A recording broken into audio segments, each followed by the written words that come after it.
it almost makes me think that Batman's going to be swinging this around going, boy. Yeah, you're probably thinking the same thing that I thought when this guy was unveiled. Really, McFarlane? Another Dark Knight's death metal figure out of that wave, out of that particular line, that property where everything is just super metal and dark and, everything is just oozing and just gothic-ism. But, lo and behold, it feels like maybe McFarlane has a bit of a sleeper hit in the form of Gladiator Batman, which is of course yet another variant of the Caped Crusader within the Dark Knight's death metal series, in which he's pretty much Batman as a knight. Batman with chainmail, with a cape, with an axe, with a helmet, with the overall look and gimmick and aesthetic of a knight in shining armor, or I should probably say dark, very brooding armor. And here they brought forth a new figure, part of the DC Multiverse wave. My first impressions were pretty much in line with a lot of other people. It would be falling in either the camp of exhaustion out of the Dark Knight's death metal wave, because McFarlane just keeps going back to that well because of just how much it's able to produce, and of course we all know that he's a fan of things that look awesome and cool. It's always the key word with him, cool. But finally handling him in hand, I know, as pause-worthy as that sounds, man, I could not believe my eyes and my fingers making almost a complete 180 on what could potentially be one of my front runners for figure of 2023. You see, as cliche and stereotypical as it may be for McFarlane to make yet another figure for Batman, let alone another one that has all this gothic nature to it because of how cool it looks like, it actually does come off as a very cool figure when seeing some of the aesthetical choices they made with the armor. You could see that McFarlane was not going to pass up on the opportunity to deliver a Batman that is wearing just all of the things that just tickles McFarlane's fancy, whether it be spikes, pointy bits, like I said, chainmail, armor, this heavy metal aesthetic, and they made sure to take their time with this figure, and this is often what results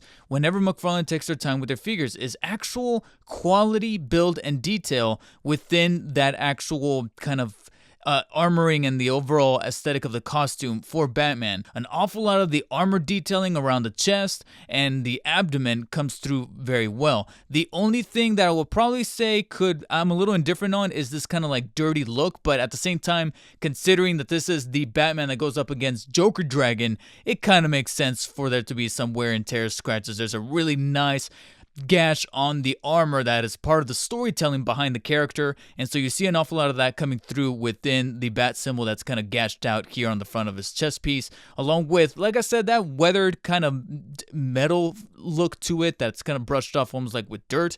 I can understand if some people may not be allured by that look, but for me, it's actually working and completing the ensemble. Nevertheless, it's just beckoning for some kind of paint job, some kind of custom paint job, and I kind of see an awful lot of people who do custom jobs for figures just going to town on this guy because there's just so much of a playground happening with his armor, especially with my favorite part of the overall piece, which is going to be this belt that is just beautifully decked out with these little ornaments and decorations and chiseled pieces right here with the two axes and the little decoration, almost like the arms crest, if you will, embedded into the piece itself. That to me, I look at it and I go, yeah, out of all the components that are making up this overall suit, this is arguably my favorite part. And then underneath you have these straps that are still repeating that dirty look that he had here on the middle part of the chest. But as you navigate the figure, like I said, so many things just look and favor the figure in ways that I was just not perceiving it to do. The only area where we do start to thread the needle a little bit amongst parody, if you will, would have to be the gauntlets, the boots, and the shoulder pieces, because that's when we get our batisms, if you will. That's where we have the wings, the pointy bits, the over-exaggerated nature of having bat all over the place, like the bat symbols on his knees, and then, of course, the literal bats of the shoulder pieces kind of covering up the skin texture there on the shoulders. Yeah, it still kind of comes full circle to being kind of cool, but there is a slim little layer of parody happening with those pieces that do tread, like I said, the waters of being ridiculous. The armor pieces covering up the little bits of bicep right there underneath, leading to, again, another part of the whole ensemble that I really love, which is this chrome abdominal area covered in these plates.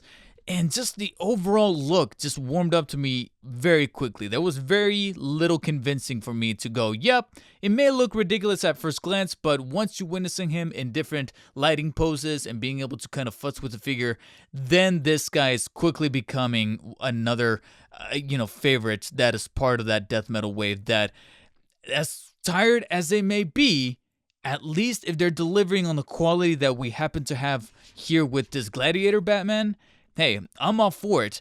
I would probably say the only dividing line that could kind of make or break the deal for some collectors would have to be this cape. Thankfully, I fall in the camp of actually dealing with this cape much more favorably than I was perceiving it to be, because even though it does have that little trait that I'm not a huge fan of, which is that it's blowing and it's fixed in this direction, it's narrow but also very rigid enough to not be this very complicated part of the overall costume. It actually feels quality. You have an awful lot of the kind of creases and sculpting going alongside the middle part here that not only looks good for a cape in terms of texture, but you can also see some qualities and traits that make this look like this is not necessarily just a cape made out of fabric within the, like I said, the continuity or the context of the character, but this is more than likely ripped off from the hide of one of the very dragons that Gladiator Batman slayed himself, and you can see a little bit of that scaling happening here at the top part of the cape. So that's actually kind of lends to another reason for why this guy probably warmed up to me very quickly, is that there's an awful lot of storytelling happening with his suit that, again, can only happen when McFarlane takes their time with their figures. One nitpick that I do have would have to be that head sculpt, even though I do appreciate the paint apps and detailing with, again, the scratch marks and the scuffings going alongside the helmet itself. It's only the actual caricature of Bruce Wayne / Batman underneath with the very exaggerated chin and stubble that does, again, similar to those bat shoulder pieces, kind of treads the line of parody. And there's also another underlying nitpick behind that head that kind of resurfaces when I tackle the articulation, because even though he is, I think by definition, able to rotate 360 degrees, it's those two little pricks down here at the bottom towards his chin that are part of that helmet that kind of stop it in its tracks. And the reason for that being is because the neck is actually slouched a little bit. If you take a little closer look, you'll notice that the neck is kind of angled towards the front. A good amount of detail behind the armoring of that neck piece, but it's just angled in a direction where it just kind of interferes with the actual direction that the head is going to move on its x-axis. So when you do this, it's almost like it's at a slant, and therefore it's interfering with the cape pieces here on the side right there. So full rotation 360, I feel like if I force it, it could happen, but otherwise we might be dealing with some warped pieces with this helmet or overall breakage, so I'm not going to risk that. Tilting upwards is also not too favorable because of the way that, like I said, it's slouched. It's almost just interfering with itself here towards the back, but at least crunching inwards, it's much more favorable, and you're able to do it about that far downwards.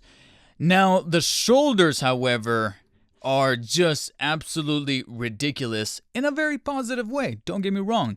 Because this time, and this may be the first McFarlane I've noticed this with, if not, there's probably been some others that have been released in the past with this thing happening with the shoulders that I just simply don't own or haven't covered on the channel, and I haven't gotten to them yet. But it appears to me that they built the rods that hold the arm and the chest overall together much longer than some of the other McFarlanes, and because of that, you're dealing with these rods in the shoulder pieces that are much longer and are able to not only allow the arm to fully rotate 360 degrees, but you have really great tilting and extension towards the sides. You just gonna have to move the bat piece, the bat shoulder piece out of the way, and I was able to do it before, but there you go. Full extension in T-pose, as you see right there. You just gotta move the shoulder piece above the cape and you are able to do it.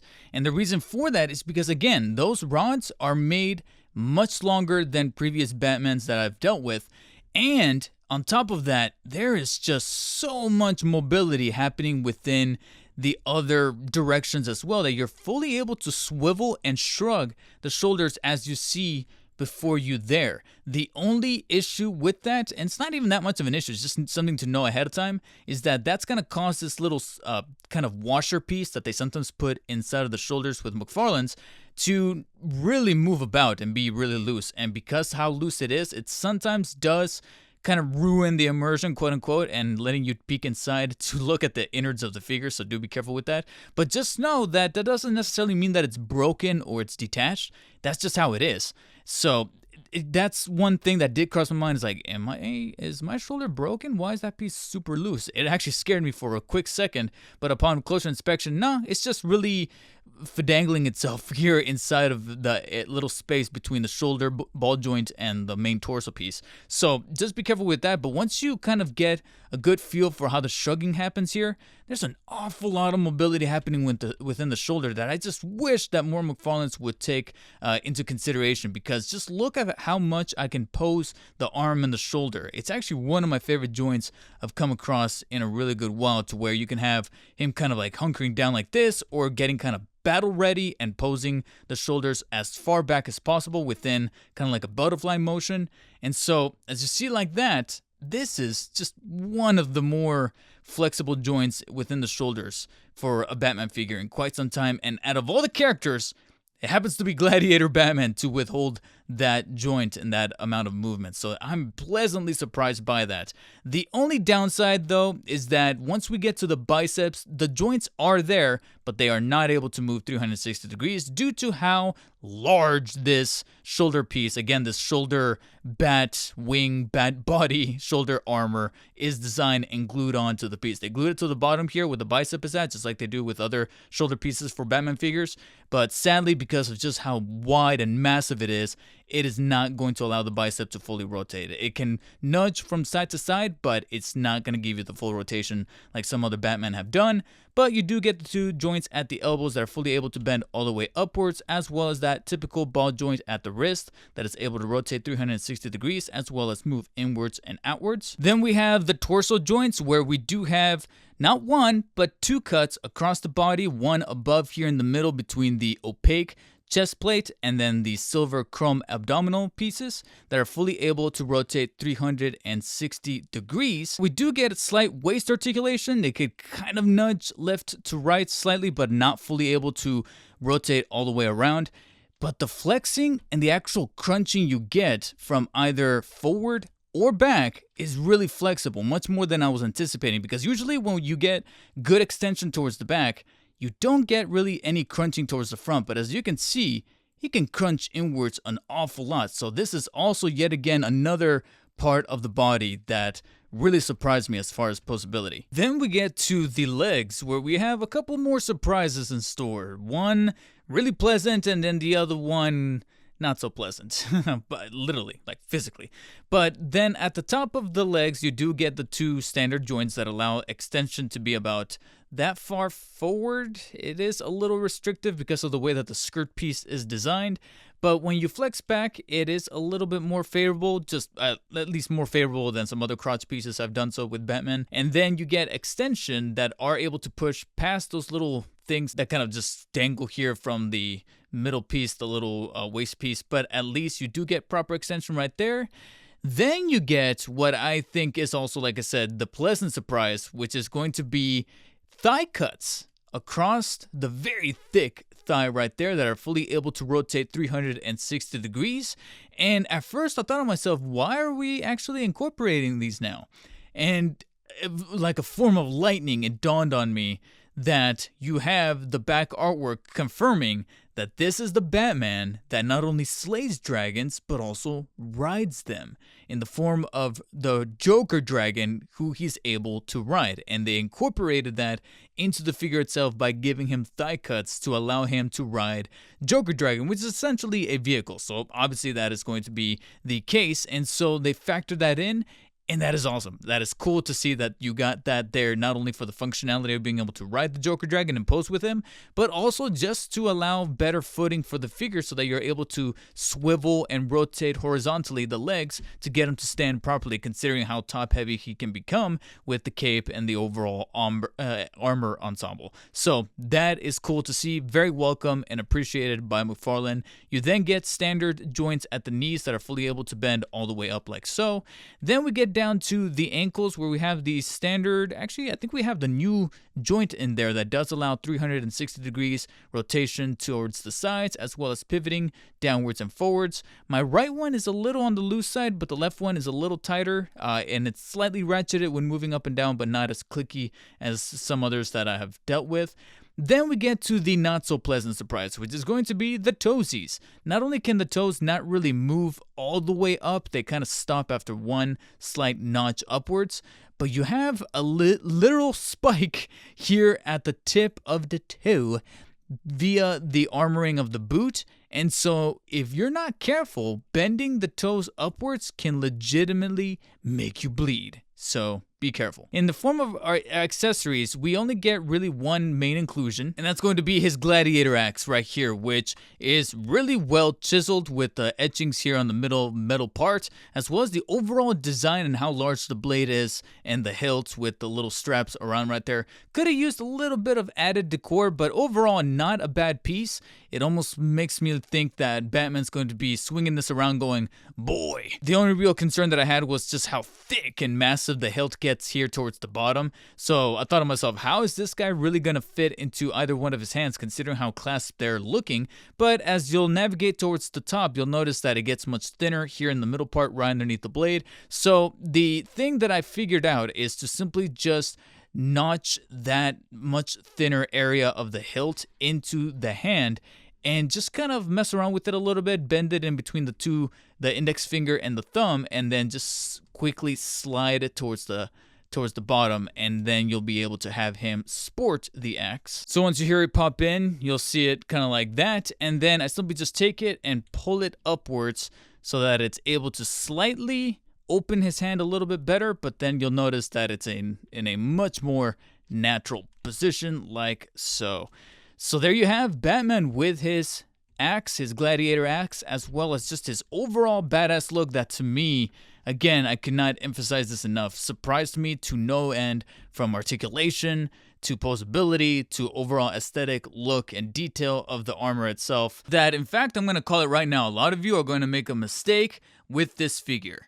And that mistake is going to be sleeping on him because of either the fatigue of Batman or the fatigue of the death metal wave.